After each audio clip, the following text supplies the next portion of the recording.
We've got an amazing project at Highett Common.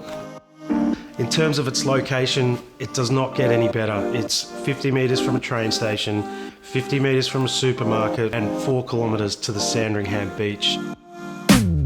One of the key elements when we take on a new project is to be site responsive, so that a unique character can be developed. So the master plan became an exercise of how do we stitch into the surrounding context, and then how do we make sure we create really amazing parks and spaces where people can come together.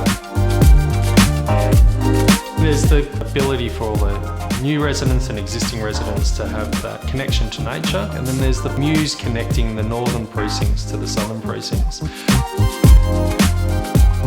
It gives us great connectivity to world-class restaurants, world-class shopping, and then the local strip shopping of Highett Road too. Highett Common to me represents the best infill development site in Melbourne. It will certainly be a game-changing project for Highett, but probably also Bayside.